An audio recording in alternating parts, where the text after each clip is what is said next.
sini. Bedanya syirik sama musyrik itu gimana? Apa bedanya? Karena kalau syirik kan katanya kalau punya cincin gitu ya, oh ini itu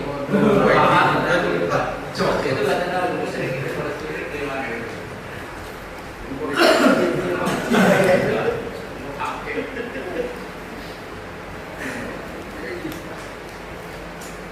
Apa bedanya syirik dengan musyrik? Bedanya di kalimat doang. Tapi kalau maknanya ini juga.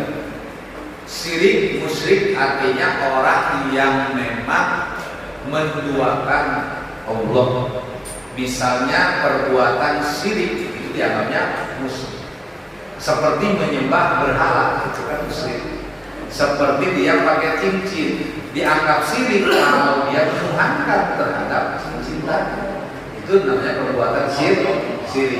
Ya. Jadi syirik itu bekerja sama dengan setan sehingga menghilangkan keyakinan dan ketauhidan kepada Allah. Misalnya dia menyembah sesuatu yang selain Allah, itu namanya perbuatan musyrik. Jadi enggak beda, syirik itu juga, hanya bedanya di dalam kalimat. Kalau dalam ilmu sorof ada fi'il, ada fa'il, ada maf'ul. Ya, oh ini masih fa'il, ini masih maf'ul. Itu perbedaan ini masdar. Tapi maknanya sama arahnya. Apa syirik musyrik? Yaitu hal-hal yang sangat dibenci oleh Allah, karena perbuatan seperti itu layak hidup, tidak akan mendapatkan ampunan. Jadi sama.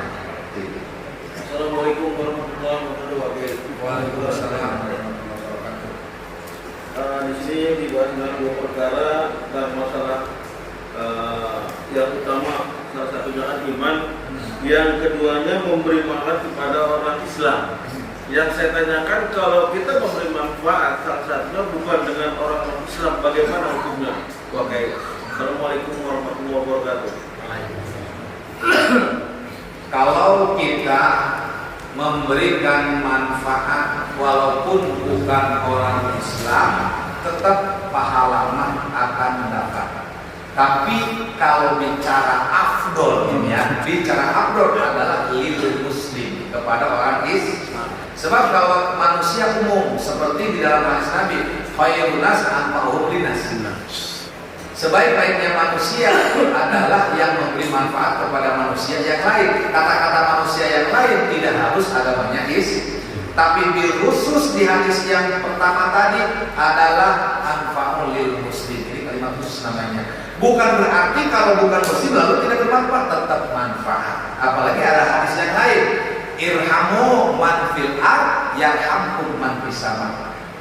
Kasihanilah orang-orang yang ada di muka bumi agar kalian disayang oleh yang di langit, yaitu para malaikat. Di situ tidak disebutkan si A si B orang Islam, tapi seluruh makhluk Allah, terutama adalah manusia. Hanya saja bedanya begini, kalau manusia yang bukan muslimah 1 pahalanya, manfaatnya. Kalau yang muslim 10.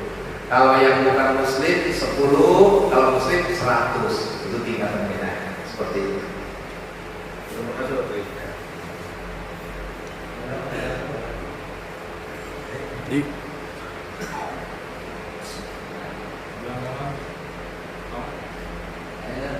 Yang lain dulu. Jadi yang tinggal sedikit tulis Jafar namanya apa tuh? Oh no. Assalamualaikum. Waalaikumsalam.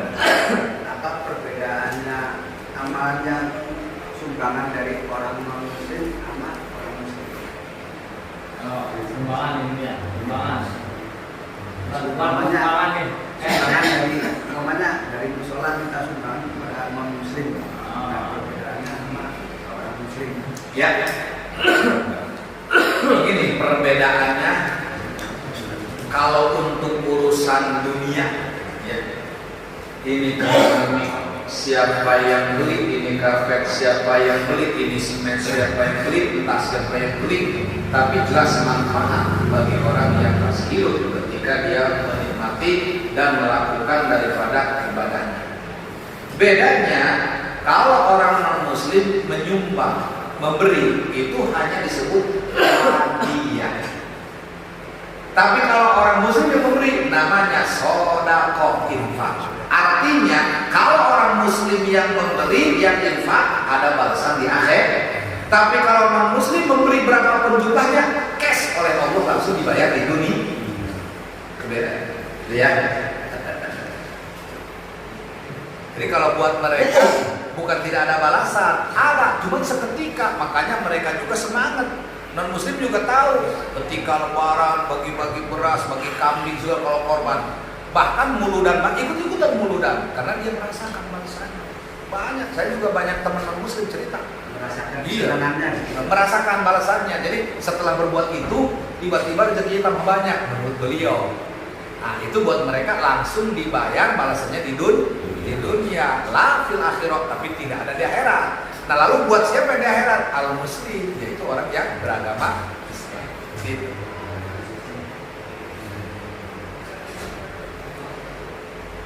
Ayo, ada lagi.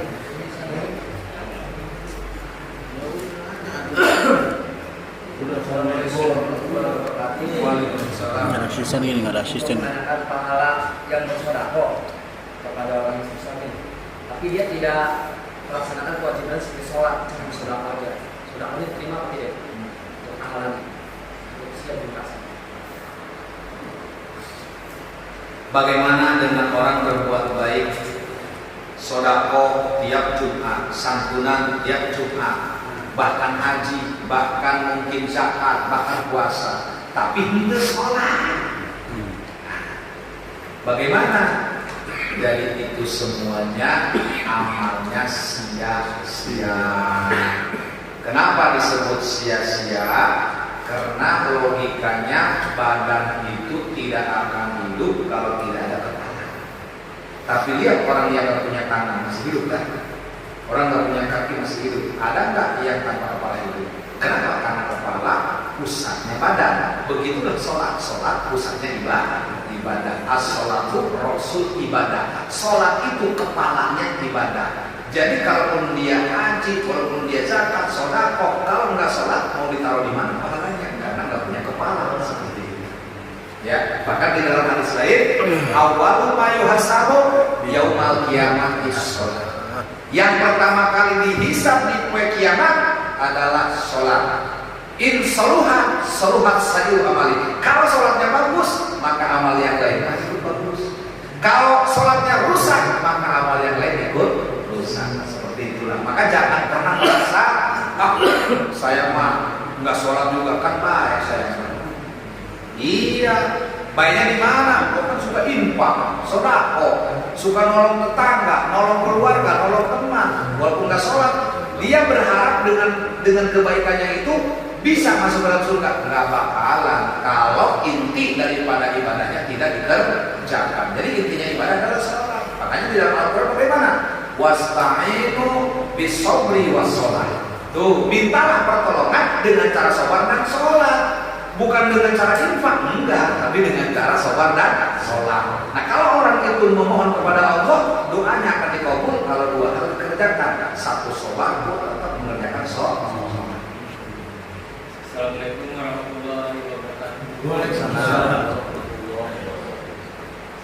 Assalamualaikum Kiai. Saya mau tanya kebalikannya. Kalau orang yang rajin sholat tapi dia nggak bersedekah, udah itu aja. Oke. Assalamualaikum warahmatullahi wabarakatuh. Ya, sedekah tidak dilakukan, tapi sholat dia kerjakan. Ini masih mending, bagus karena pokok pangkalnya dilakukan. Karena sedekah ada dua bagian, ada sedekah wajib, ada sedekah sunnah. Yang disebut sedekah wajib adalah zakat 2,5% diberikan karena hak orang lain. Kalau sedekah sunnah mah bebas, tidak ada nilai persenan. Mau duit 10.000 dibagi 2 saling goceng silakan. Mau berupa makanan silakan. Mau berupa minuman silakan. Mau berupa benda yang manfaat diberikan itu jadi sedekah. Ya. Lalu bagaimana orang sholat tapi sedekah? Asalkan dia melaksanakan sedekah yang wajib, zakat maksudnya. Kalau enggak sedekah yang sunnah, berarti dia enggak punya tabungan akhirat. Karena orang yang sodako aslinya adalah menabung.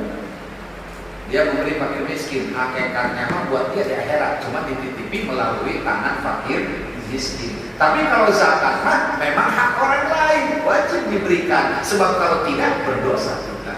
Seperti itu.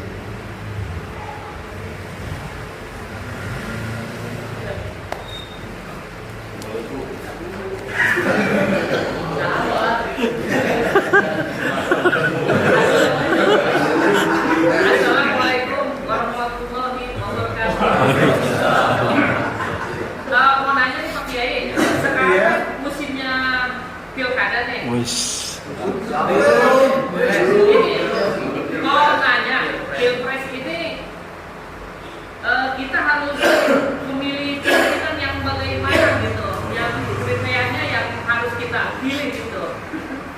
Ya sudah cukup. Ada. Terima kasih. Assalamualaikum warahmatullahi wabarakatuh. Waalaikumsalam. Tapi masih lama Pak. Ya kan nanti harus dipilih juga. Kalau saya jawab nanti lupa lagi. Aman. Saya yang jawab. Jadi kalau kita memilih pemimpin, sebenarnya Al-Quran itu sudah sangat jelas, dalam hadis sudah sangat jelas. Ya ayyuhalladzina amanu la yattakhidul awliya min dunil mu'minin. Situ udah jelas. Artinya apa? Allah menyuruh kita agar tidak memilih pemimpin selain dari golongan yang beriman. Berarti kita harus lihat. Misalnya ada orang mencalonkan jadi presiden, yang harus kita lihat adalah keimanannya. Itu yang paling utama. Iya, keimanan. Tapi ini mah semuanya beragama Islam. Kan saya sering katakan, Islam belum tentu iman. Tapi kalau iman sudah pasti Islam. Kenapa harus memilih iman? Hanya orang-orang yang beriman yang punya rasa takut kepada Allah Subhanahu wa Ta'ala. Lalu kalau kita mengikuti orang yang nggak ada takwanya, maka mau dibawa kemana ini umat? Mau dibawa kemana ini negara? Kalau pemimpinnya aja nggak takut sama Tuhan, apalagi nanti buntutnya ekornya lebih acak-acakan. Kenapa? Karena kalau rakyatnya adalah maksiat, tapi para pejabatnya tetap taat, maka negara tidak akan pernah rusak. Tapi sebaliknya, walaupun rakyatnya taat, walaupun rakyatnya semua ahli ibadah, tapi kalau umaro-umaronya adalah maksiat, maka tetap negara hancur dan rusak. Seperti itu. Maka intisari memilih daripada pemimpin adalah dari kalangan orang yang beriman.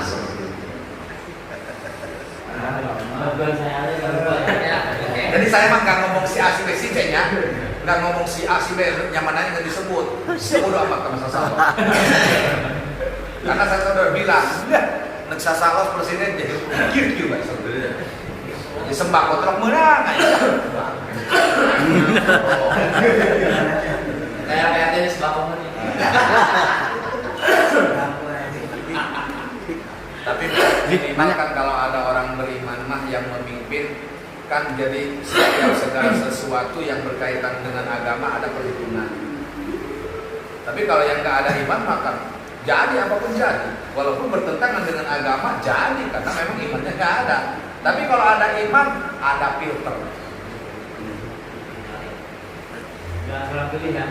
Assalamualaikum warahmatullahi wabarakatuh. Waalaikumsalam. Jadi saya mau bertanya, dalam tatanan kenegaraan kan seperti negara kita, negara yang maju terdiri dari berbagai agama. Saya bertanyakan atas nama toleransi, ketika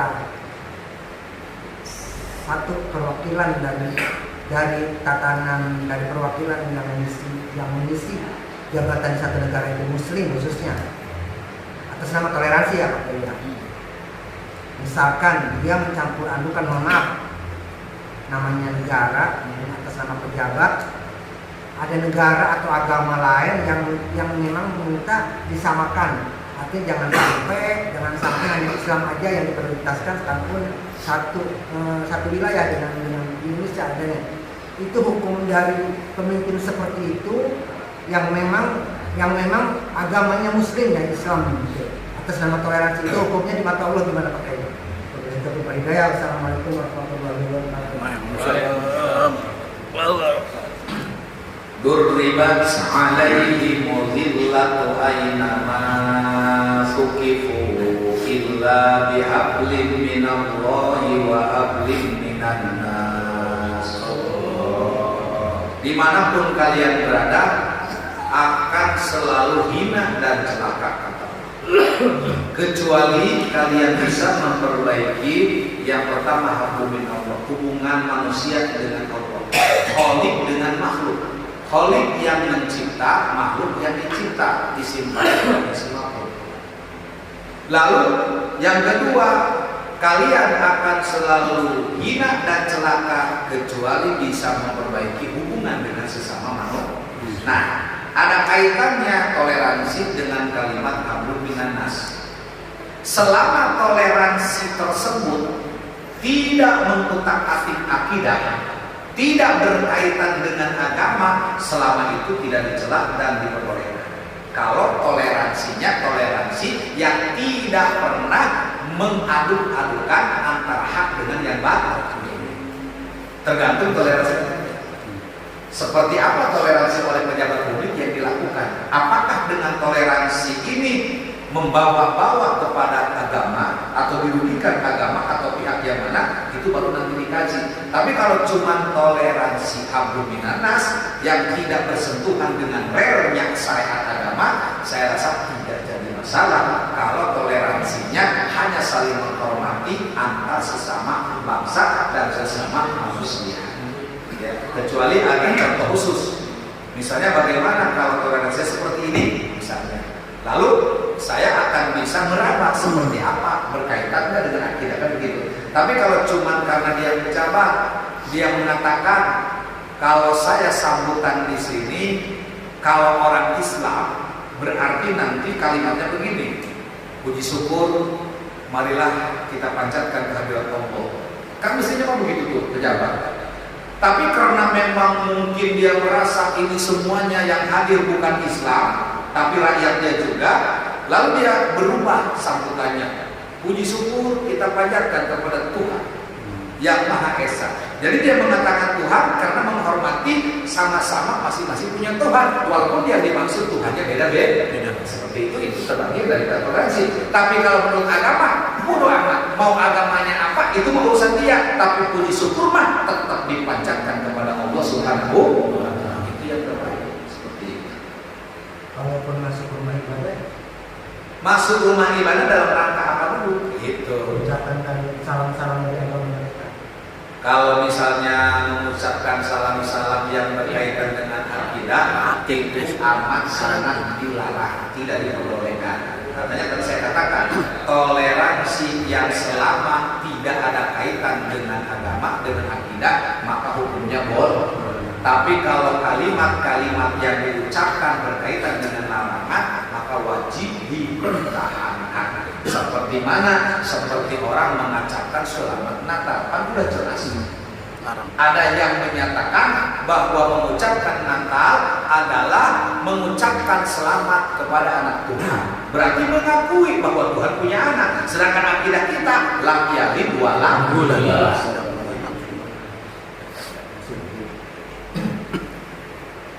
Ada lagi ya? Santai. Pak Kiai, saya mau nanya nih Pak Kiai. Assalamualaikum warahmatullahi wabarakatuh. Saya mengutip tadi bahwa untuk mengingat kematian maka sering-seringnya kita berziarah ziarah kubur. Pertanyaan saya, bagaimana kalau kita berziarah ke kubur? Contoh di Kulon ada, kalau supaya dikejar polisi nggak ditangkap harus ziarah ke makam Anu. Itu yang memberikan petunjuk kesananya itu dia sama saja mengajak kemusyrikan atau bagaimana? Satu. Ya.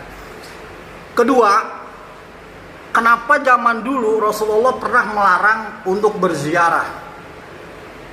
Dan endingnya dipersilahkan juga. Awalnya waktu itu kan dilarang berziarah, jangan berziarah. Tapi begitu endingnya, oh disilakan berziarah. Mohon penjelasannya Pak Kiai. Assalamualaikum warahmatullahi wabarakatuh. Waalaikumsalam. Jadi kalau YouTuber yang bertanya dari terakhir ya, nggak salah. Kalau ada orang yang mengarah-arahkan mesti ke angka, ini bisnis namanya. Tapi kita tidak bisa mengatakan bahwa itu adalah musyrik. Hanya saja di situ ada unsur bisnis. Kenapa? Karena kalau dua rombongan, dua bis tiga bis diarahkan ke situ, bukan tidak mungkin mereka pada jajan, pada belanja, pada bakso, pada ngopi, pada awadang intinya. Itu bahasanya yang harus kita pahami. Kenapa diarahkan sono? Karena banyak pemasukan nanti ke sana. Yang pertama, infak sedekahnya pasti ke situ. Yang kedua, orang-orang yang di sana pasti akan dibeli belanjaan-belanjanya. Jadi itu hanya bisnis saja. Ya, bukan berarti diarahkan ke sana harus ke sana, kemudian diberi petunjuk ke sana, lalu muslim tidak, karena memang orang tujuan dari masing-masing rumahnya memang mau ziarah. Nah, kalau ziarahnya sesuai dengan aturan syariat agama, cara yang sebenarnya ziarah sesuai dengan tuntunan, maka jauh daripada muslim. Justru sebaliknya, ziarah adalah mengingatkan kita bahwa kita bakal mati. Jadi melenturkan hati kita, melemahkan hati kita yang keras, supaya kita ini sadar bahwa kita tidak akan kemana. Kalau melihat tulisan, ayo mual jauh dong. Ini juga dulu mah hidup keren kan, tak pakai jawara ini. Sekarang mah gojek, ya kan, tinggal pakai misalnya. Nanti itu berpikir, ya makanya harus dengar-dengar lagu itu. Lihatlah di sana, pandanglah di sana, mereka yang terbaring di tanah air. Bukankah mereka pernah hidup juga, kita pun bakal menyusul mereka. Itu tujuannya. Mereka juga sama hidup dengan kita, tapi ketika sudah terakhir seperti itulah, bukan tidak mungkin kita pun seperti mereka. Lalu bagaimana dengan kisah zaman dulu? Nah ini dulu Nabi menyegah, melarang, ya nahikum an ziyaratul qabir, aku larang kalian ziarah kubur. Pada waktu itu kenapa Nabi melarang ziarah kubur? Karena orang-orang yang ziarah belum ketemu ilmunya ziarah. Imannya masih tipis, masuk Islamnya belum sempurna, sehingga ketika mereka ziarah, mereka itu mintanya kepada yang meninggal. Mbak, gimana ini rezeki sholatnya? Mbak, gimana ini? Nah, jadi ngeluhnya ke si mbah itu yang sudah meninggal. Atau jelas Nabi melarang. Kenapa? Karena ini akan jadi masalah. Kok minta sama orang yang sudah meninggal? Nah, ketika mereka sudah ketemu ilmunya, ketika mereka sudah sadar bahwa sebenarnya jalan bukan itu, bukan minta kepada orang yang mati, tapi minta ke Allah dan mendoakan orang yang mati, barulah Nabi menyuruh fazarruha fa innaha tadhkiratul maut. Maka sekarang ziarah kalian, dengan ziarah akan mengingat kepada kematian. Seperti itu. Ya. Terima kasih Pak Kiai. Boleh satu lagi berkait. Oh, boleh.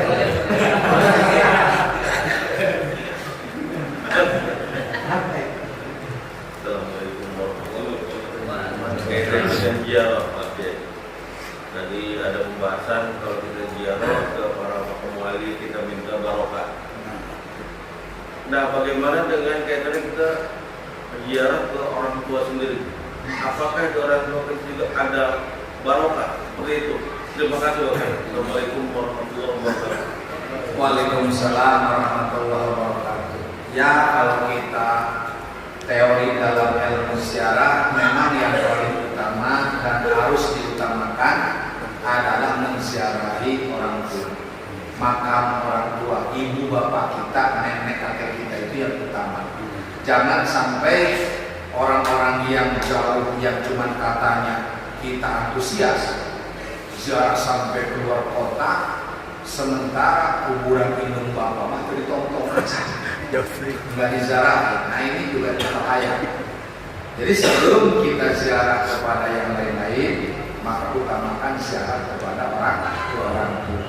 Bicara dengan orang tua adalah bicara sababiyah, bukan bicara karomah.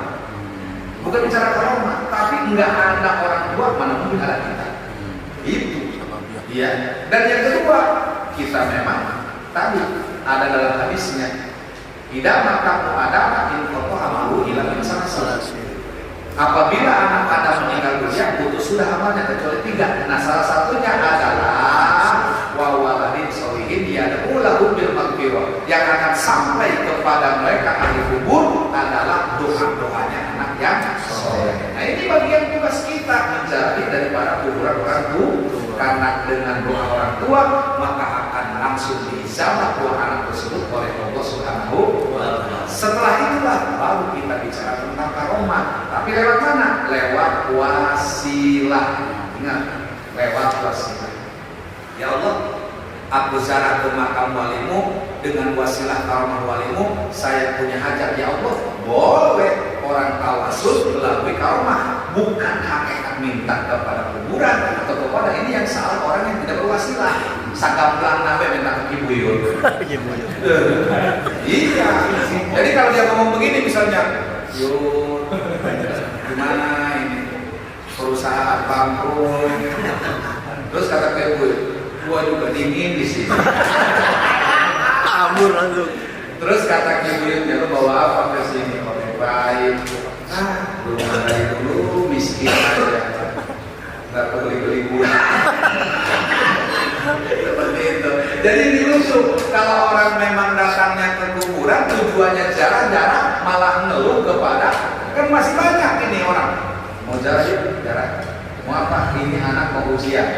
Lalu dia ngomong ke bapaknya, Bang, doain ini anak cucu supaya lulus ujiannya. Terus saya bilang dibalik bukannya doain gua. Nah, jadi salah kita kenapa minta didoain sama yang udah mati. Tapi kalau tadi mah pakar wali-wali lain lagi ceritanya, itu mah wasilah karomah. Tapi kalau kibuyut kita, nenek kakek kita bukan diminta, tapi doakan mereka. Allahumma ighfir lahum warhamhum wa'afihim wa'fu Allahumma ij'al quburahum raudhatan min riyadil. Makanya orang-orang Wahabi salah paham. Orang Wahabi melihat Ustaz Iwan lagi jalan di kuburan begini. Dia kan melihatnya dari jauh. Kata orang Wahabi, Ustaz Iwan gelo minta sama kuburan, karena dia ngangkat di depan kuburan, otomatis pemahamannya kan minta. Padahal kita mintanya Allahumma, ya Allah, untuk apa? Untuk ini kuburan. Itu adalah paham. Maka siapa wali-wali bid'ah baik ngaji dulu atau merdeka di jenah. Jadi kadang-kadang mereka itu salah. Ustaz Iwan minta ke kuburan. Memang benar di hadapan kuburan angkat tangan, tapi maksudnya minta nama ke Allah untuk ampunan ahli kubur. Bukan minta ke kuburan karena memang angkat tangan di hadapan kuburan. Salah paham. Oke, siap.